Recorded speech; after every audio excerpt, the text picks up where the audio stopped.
Welcome back to the Birdhouse Dynasty Show and our NFL Combine recap. We've got Matt English in here this morning, and we are going to run through some of the risers and fallers based on their performances over the last weekend and see then where they will fall now in our rookie drafts. Later on, we'll be doing a mock draft as well. That'll be a separate episode, though. So right now, we're just going to discuss our favorite guys from the weekend and maybe some of the guys who now are going to slide down the board. So, Matt, welcome in this morning. How we doing today? You got the Kamara jersey rolling?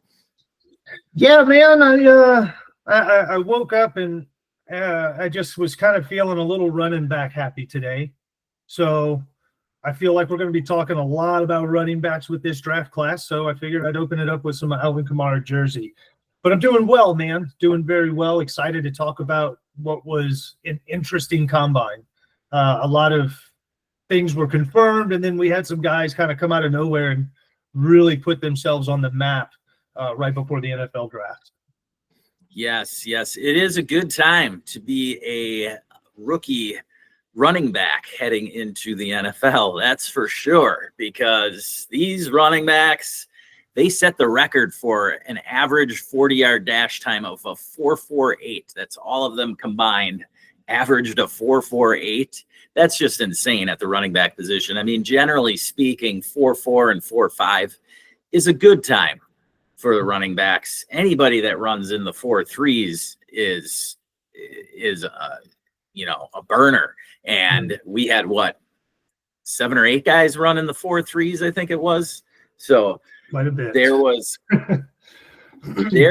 a lot of smoke there on the track for the running backs. But before we get to those running backs, let's hit up the top position in the NFL, and that is the quarterback position. We had the top 2 guys not perform, but that doesn't mean they didn't make some waves. And then we had Jaxson Dart lighting it up. So we'll start up top with Cam Ward and Shedeur Sanders. And where are your thoughts right now on those two being the top 2 guys right now? Shoot, man. Well, what I actually saw from a couple of guys that were performing at the combine, I know we're going to get into it, but Jaxson Dart, right? That'll be the big one that we'll highlight on. Yes. He looked like, if you didn't know Cam Ward or Shedeur was not throwing, Jaxson Dart looked like the QB1 in this draft. He's got an amazing quick release, decent footwork, but a good release.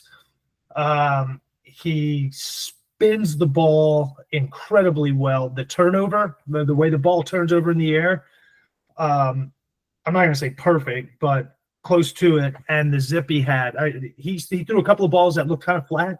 But he made the adjustments in drill. He looked fantastic. And with that being said, I know Cam Ward brings some other things to the table, but I feel like Shedeur Sanders really hurt himself at the combine. His interviews or press conference, whatever, some of the things that were said were, I wouldn't want to draft him after that. So I wouldn't be surprised to see that dude slip a little bit,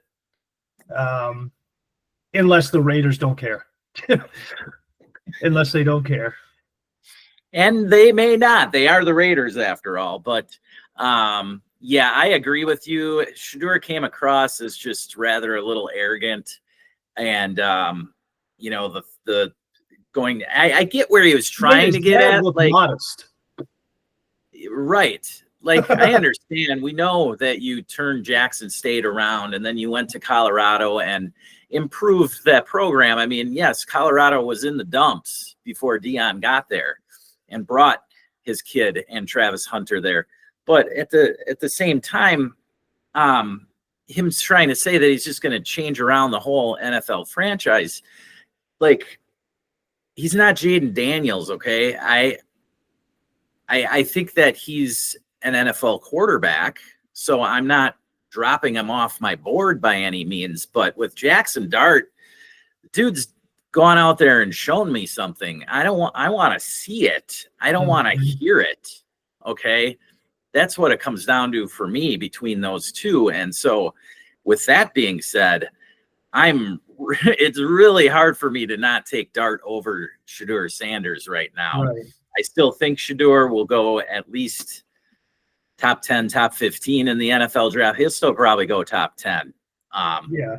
Just because there's enough teams that need them, like the Jets, Giants, Browns, Titans, all need quarterbacks, right? So there's a spot for him. Sure. I don't know that I want him leading my locker room of men, not with that attitude. It's not college anymore. You can't do this rah-rah bullshit and make it happen in the NFL. That's not how it works. Look at Jameis Winston. Dude gives all kinds of rah-rah speeches. Exactly. Still a traveling clipboard holder. So it doesn't necessarily change everything. It works for some guys and it'll last for, a couple of series or something like that, maybe a drive or two. But after that, and you're in the trenches and in the game, that doesn't mean shit.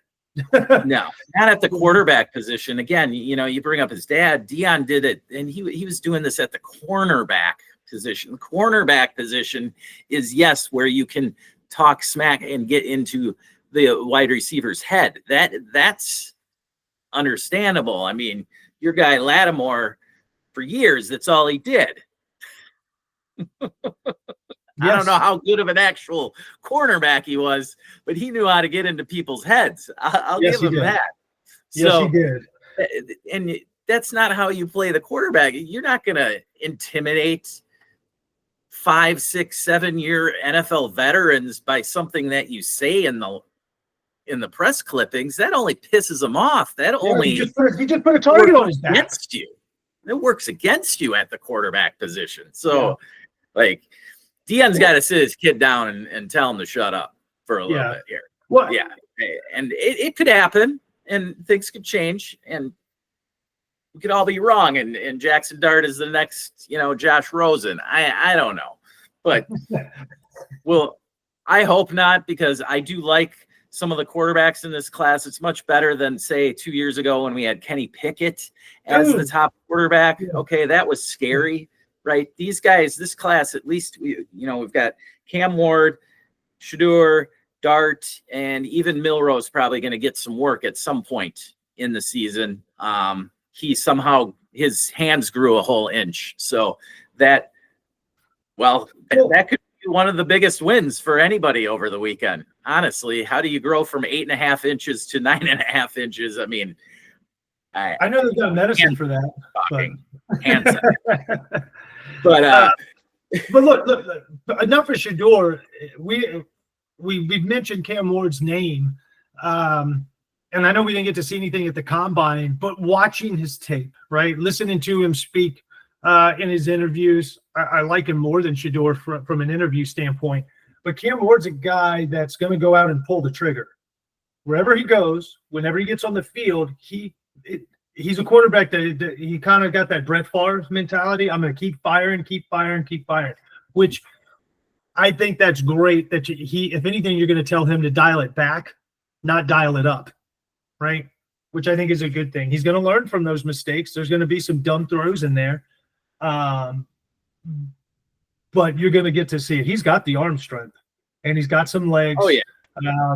So I think Cam Ward's firmly atop of the quarterback list right now, barring some crazy thing coming out about him or to him. I would imagine he's probably going to hang out there at the QB1. But look, man, I could see Jaxson Dart moving up ahead of him. I could see people in the draft, like if Shedeur slips, he might get drafted ahead of Dart, probably will. But Dart's going to probably be viewed as the quarterback too, if after the year's over, if I had to guess at it, right? Right. Yes. Kind of like I said, Caleb Williams would be the QB2 last year. He wasn't even the QB2. No, he's sitting around QB 4, 5 now from that class. I mean, between Penix and him, it's kind of a toss-up, honestly, and then McCarthy too. Those three are kind of all in the same boat for me, at least. Yeah. But yeah, with Shedeur, that's what you've got, is that Caleb Williams arrogance right now, and I'm just not buying it at this point. I thought Caleb was more toned down than Shedeur. So at least he was much more, savvy with how he presented it. right? Still cocky, but it was much more of I like that cocky, right? Yeah. But his was just very abrasive, and I'm the best because I say I am, and I don't know. That doesn't sit well for me. Anyway. But there were some other guys outside of the recognizable names too, right? We still have Cam Ward up at number 1, and then we moved down past Jaxson Dart, and then we mentioned Milroe. After that, though, then we've got some guys who are generally, they're looking at being solid backups, hopefully, at the NFL level. They may get their opportunity and shine. You never know what will happen, but they're probably not going to be drafted to be their team's savior for the franchise, right? Right. So we've got guys like Will Howard, Dylan Gabriel, and then we had a couple of others. You liked a dude out of Memphis? I liked a couple of the throws that I saw him make, right? Deep to the outside, good air on the ball, decent zip, good turnover. It looked pretty good. Now, the rest of his drills, he didn't score very well, but I did like some of the throws I saw him make, and also Brady Cook, quarterback out of Missouri. I thought he threw the ball particularly well. And then Dylan Gabriel had a good combine. He's not being talked about a whole lot, but I think he really helped his draft stock with his combine performance. So he's a little guy, but the way he delivers the ball, you wouldn't know he's as little as he is. He's got that Drew Brees kind of like feel, right? He plays and throws bigger than his actual size. Yeah, it'll come down to the situation he lands in. If he's in the right system where they can, manufacture throwing lanes for him, he'll be able to thrive. A lot of people have mocked him to the Dolphins just because of the profile. He's a left-handed, accurate quarterback. He'd be a perfect fill-in for Tua because there is a different spin on the ball for a lefty versus a righty, so that's not much of an adjustment then there for the receivers on the Dolphins, if that were to come to fruition. Schematically, coming out of Oregon, that's going to work well for him in Miami, if that's where he goes, right? He's going to be around. I mean, he can't deny the numbers. Dylan Gabriel, he has the record now for touchdown passes in college history. So, I mean, the numbers are there. He's been in multiple programs, so that we've seen now over the last few years is a positive that you've been to multiple programs so that you can sort of pick up the NFL system a little better, I think, because there's more, the playbook is bigger. You have to understand different concepts, all of that as a quarterback. And so I think that all bodes well for Dylan Gabriel being drafted in like the 4th, 5th round. Another guy I liked was Tyler Shook.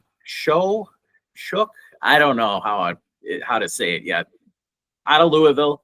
Let's say Show. Feels right. We'll say Show. It ran 4.63. Not that matters a whole lot, but he's got a solid ball. Played well at Louisville this last year, so he's another guy who rose his stock a little at the combine. But for the quarterbacks, that's about all we have. Moving on now to the running back position, we had 2 guys that we highlighted last week, and Bashul Tootin and Rashard Smith just blowing it up. Matt, what do you got to say about our guys?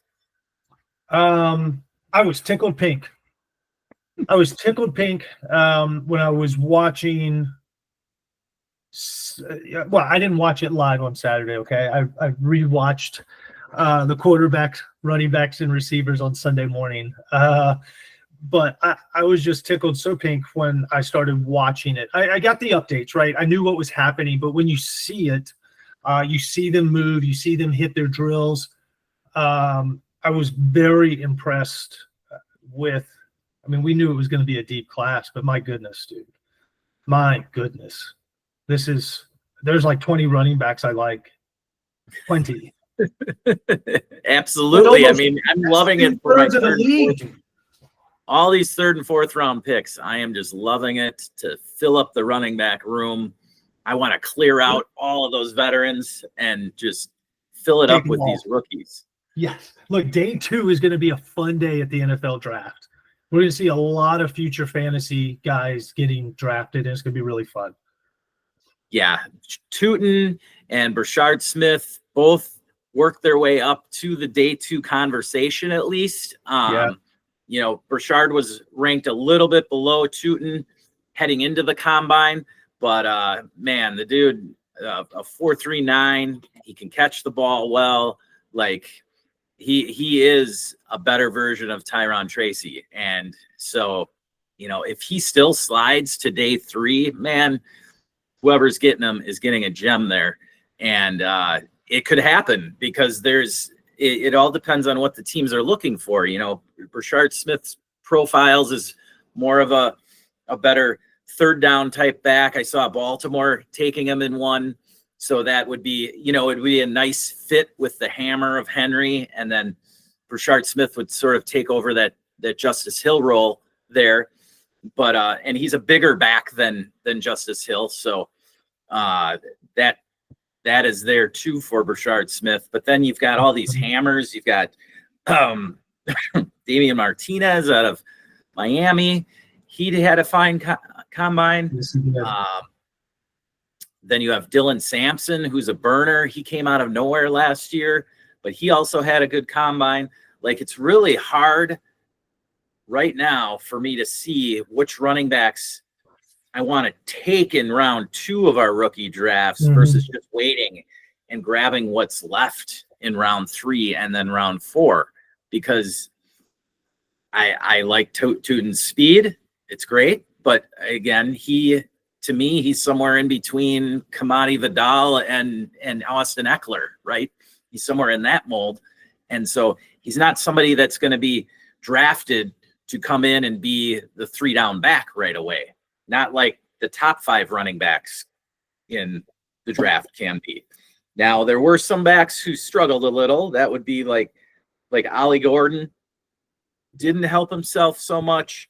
Now, running a 4.6 doesn't look great on paper, but when you take into account he's 226 pounds, then you do a weight adjusted 40 for him, and it's not so bad.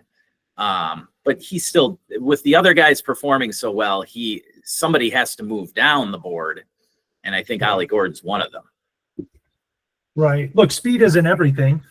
What was that guy the Raiders drafted in the first round out of Maryland? Remember that? Al Davis drafted that receiver out of Maryland. Darius Hayward-Bay. In the first round. And he never did anything. Darius Hayward-Bay. Pick number 7. There it is. Yeah. And what did he do? They drafted him simply because he would leave a trail of fire when he ran. Yeah. Couldn't catch the ball. Couldn't catch. So anyhow, speed isn't everything. It's certainly sexy, right? On the stats, like when you look at someone's combine results, oh my God, 4.39. But that's without pads. That's in a straight line. How many times you get an absolutely perfectly straight line to run on in the NFL? Not often. Not very often. Until you're through the second and third level, then you can straighten it out and go. But either which way, my whole point is that's not everything. It lets you know that they're fast, and that's good. But one of the guys I like more than most of the running backs is Caleb Johnson. I love watching everything but the 40 for him. If you watch that dude's footwork, he's a very patient runner. Reminds me of Le'Veon Bell, his last 2-3 years with Pittsburgh. Super patient, sees the hole, hits it. And doesn't have the hesitation. Great vision. And that's where I think things get lost for some of these running backs. We get so caught up in the speed that, well, that's great, but if you don't know where you're going or you can't find the hole, it doesn't really matter. And so vision is a big thing. And there's a lot of guys with great vision in this one. I think that was very obvious to see. So. Yeah, I love the fact that people are pushing Caleb Johnson down the board. I mentioned it earlier with you that he had the most runs in college football last year, over 20 miles an hour. Okay. He had 8 of them. Genty only had 5 of them. So use that in perspective. Okay. And Caleb Johnson is still a top 5 running back to me. I'll be more than happy to take him as the 5th running back off the board in the late first, even if he slides early second. I'll be more than happy to grab him because, for Now, sure. Amari and Hampton and Quinshon Judkins both had awesome combines, right? And they Yes. definitely both helped their stock. I think Hampton solidified himself as the RB2 right now. He probably will be the second back taken, but it depends on the fit and the team. Somebody could want Travion Henderson or Judkins. And that's probably the kind of order that we're looking at as far as them getting drafted in the actual NFL draft. Yeah.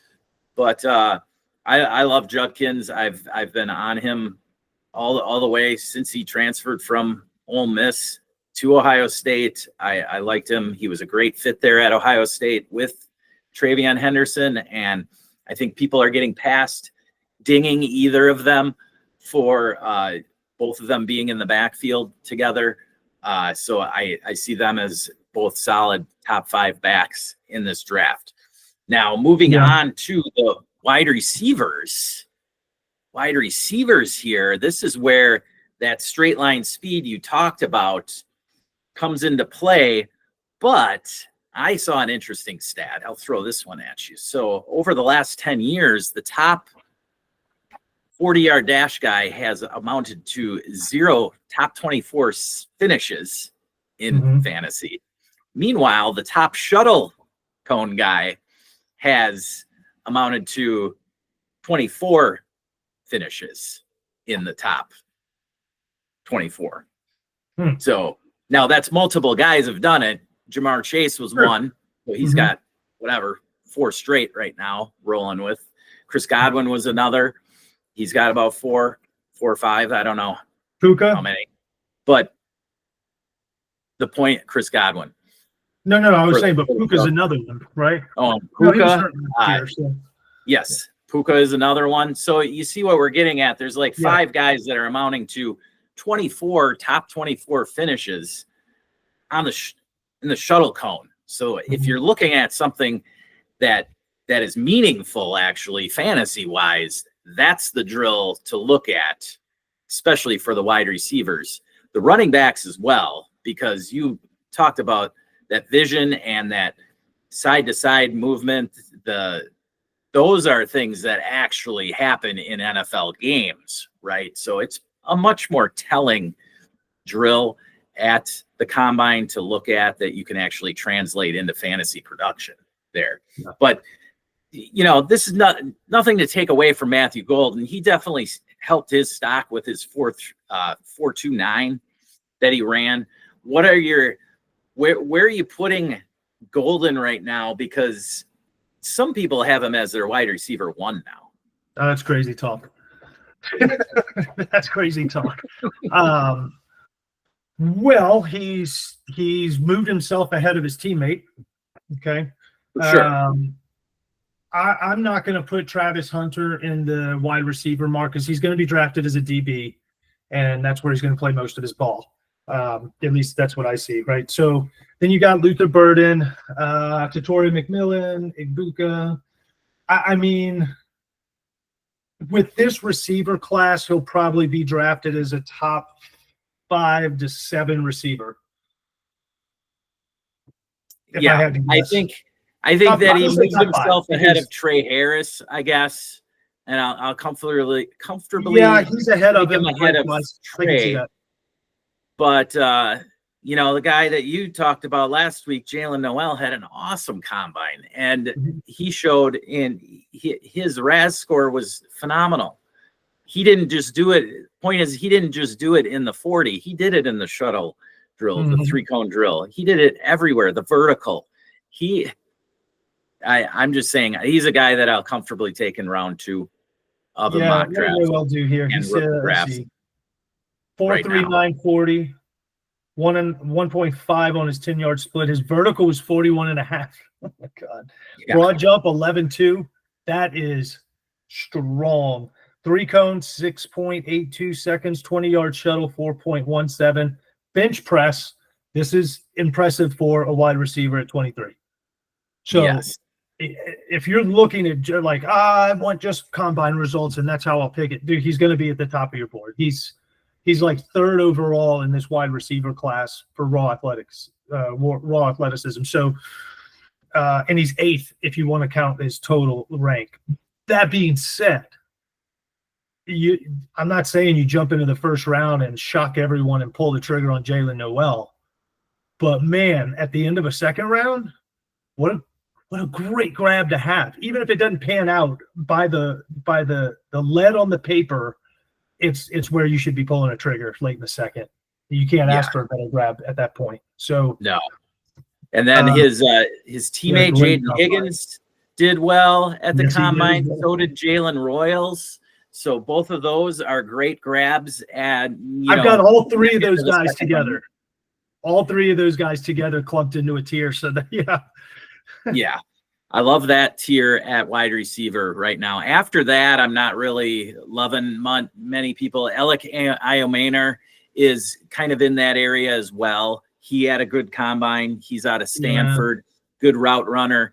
I'm not as high as others on him, but I could see myself being wrong. Not right on player profiles always. I'm more in strategy is what I'm looking at. So I'm just trying to see where the community slides these guys in, and I'll go from there. Another one that we mentioned on our sleeper show was Jack Beck. Yes. Or Jack Beach. Sorry. He had a good combine. I think he's viewed as a top 10 receiver now in the class. He looked really had a good shuttle. Combine. Yep, he had a good shuttle run. He was top. I think he was 6th or something in the shuttle run.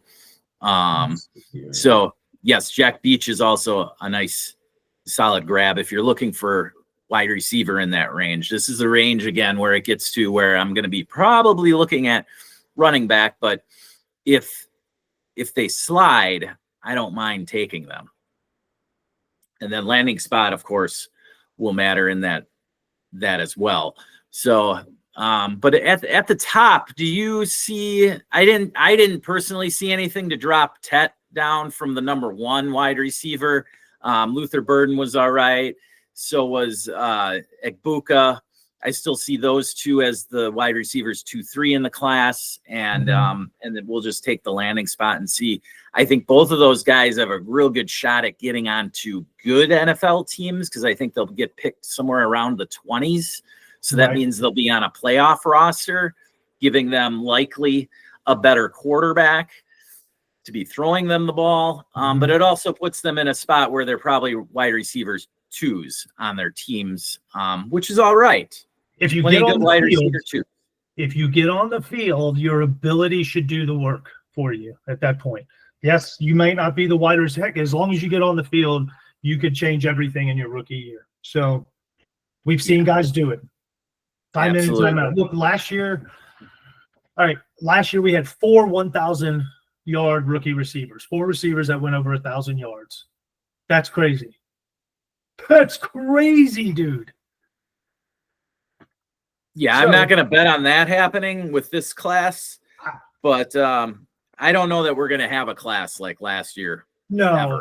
But again, here, use this example though. Ladd McConkey, right, gets drafted to the Chargers, who now have a super run-heavy focused offense, and he breaks 1,000 yards because he did what I didn't see him doing, and that was just let his ability take over and earn the trust of his quarterback, and he peppered him nonstop. So yeah, it's possible that you just get on the field. If you're good, it's going to show. Yeah, and he allowed the Chargers to have a much higher pass rate than most of us expected, really. Honestly, they threw the ball a lot more than people think. You got to go look at the numbers, and you'll see that Herbert actually threw the ball a good amount. They were average in the league. Yeah. And when it what is the run versus pass expected rate when it's neutral game there, they threw the ball just as much as they ran the ball. So that was not expected going into the season. And then a lot of people now have them possibly taking a receiver again here in the first round. Now, granted, that's worth Tet falling all the way to 22. I don't know if I believe in that, but it could happen. Could happen. Now over to the tight ends. Let's get into the tight ends a little. There wasn't a whole lot there. Colston Loveland measuring in well. does bode well for his stock. He actually measured in pretty much even with Tyler Warren. They both were about 6'5", 250. Right. I think that Loveland had initially been thought to only be like 235 pounds. So him coming in at 250 was nice to see. It was more so in the Elijah Arroyo, Harold Fannin, Mason Taylor range that we were able to talk about something, because those guys actually performed at the combine. I think Mason Taylor made the biggest statement at the combine, at least, and he seems to be moving up to possibly the tight end 3 there in this class. Terrell Ferguson from Oregon also had a great combine, so he's probably moved himself up into the day 2 conversation as well. I don't know. I'm not too down on Fannin. A lot of people are down because he ran a 4.71 in the 40. I'm not too worried about that. I think he's a guy that, as long as he gets in the right situation, I see an Isaiah Likely type player with Fannin. I don't know. You got any thoughts to add in on the tight ends before we get out of here? With Fannin and just the tight end 40 times in general, how many tight ends do you depend on to win a speed contest in a football game? I hope not too many. I know we've seen some of the big names break away some big touchdown catches, okay, but that's because the defense was so out of position they couldn't have caught a 12-year-old girl running, right? So yeah, but what is George Kittle's 40 time? Probably 4.6, right? So but that doesn't matter. I'm looking at the broad jump and vertical jump, so I know what kind of explosion they have off the line. And then again, it's just like a pass catcher. Let me see the shuttle. Let me see the cone. It's and that's where, if you look at those things for him, he's fantastic. He's fantastic. Yes. Oh, and by the way, he wants to block. So I still have Fannin way up at the top for me. So yeah, everyone hangs so much weight on that stupid 40 time. Like, who cares what an offensive lineman runs the 40 in? He's not going to be running that much. Not like that. Come on. Oh, yes. So now we all know to push the 40-yard time down on our list to follow and to rank our players with. Don't discount Matthew Golden for having a great 40. Don't discount Bishul Tootin for his great 40. Okay. Tootin did a lot of other things. As did Golden. Golden was good, but Jaylen Royals and Jaylen Noel especially really shined in all aspects of this combine. So those are the guys to look at. Just be cautious. Don't pump them up too far on the board. Keep them in the same tier. Just move them up to the top of that tier, really. And any final thoughts, Matt? I think I laid it out there already. Don't put too much in the 40. That's about it. But now we have something we can start working with and developing a draft strategy. We still got to see the draft actually happen, but now we're starting to get some more visual information against other players, and off season's coming to life now. Yes. And now we can put together our mock draft 2.0 following the combine. We'll get to that shortly, but we want to thank you for joining us in the Birdhouse for our NFL Combine recap. Be sure to check out our Patreon, patreon.com/Birdhouse Dynasty Show, where you can see our rookie rankings now. And you can check me out on Twitter at clemke007_FF. And we also have some great news. We will be doing a collaboration with a couple guys from DD Fantasy Football on Thursday, March 27th. Now we've got Shane Manila from Shane Says and Mannequin Chill, all under the DD Fantasy umbrella, as well as John Bauer from Dynasty Theory. They'll be coming in. We'll be doing a nice mock draft, so we'll get some of their thoughts. You'll be able to ask them any questions you want from those guys. So we're very excited to have them coming into the Birdhouse. It should be a lot of fun. But For that, and for Matt English, I'm going to wish you a happy day. And remember, never stop working.